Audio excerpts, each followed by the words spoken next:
আসসালামু আলাইকুম। Hello everyone, কেমন আছেন? আশা করি সকলেই ভালো আছেন। আলহামদুলিল্লাহ আমরাও ভালো আছি। তো চলে আসলাম আজকে ইউটিউবে একটি ফুল ভিডিও নিয়ে।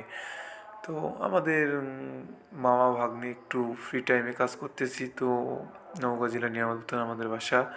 তো মাটির দোতলা বিশিষ্ট বাসার পাশে আমরা একটা গরুর খামারের জন্য কিছু ইট বিছাইতেছি।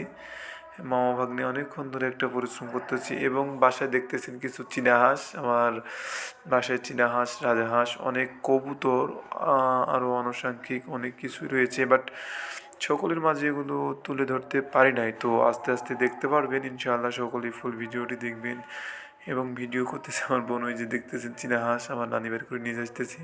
তো আসলে এই আনুষঙ্গিক ভালোবাসা মানুষজনকে নিয়ে সব কিছুই মোস্ট আলহামদুলিল্লাহ ভালো আছি। তো গরুর খামারের জন্য আমি একটু ইট বিছাইতেছি, তার খামারটি সুন্দর যাতে হয়, সোলিং হয়, গরুটা যেন থাকতে পারে ভালো, সেজন্য একটু ইয়ে করতেছি। এবং আমার পাশে দেখতেছি আমার রান্নি ভাদর মাসে তালের পিঠার কিছু বড়া পিঠা ভাজতেছি, তাকেও একটু ক্যামেরা বন্দি করলাম।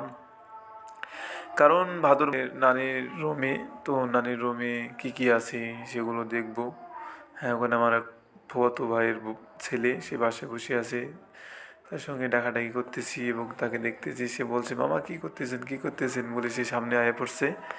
কারণ ছোট্টদেরকে একটু ভালোবাসলে অনেক ভালোবাসা তাদের মাঝে মিলিয়ে যায়। তো তারপরে আমার খালতো ভাই দেখলাম, অনেক কিছুই দেখালাম, বাট আবারও নিয়ে যাচ্তেছি আমার আম্মুর দিকে।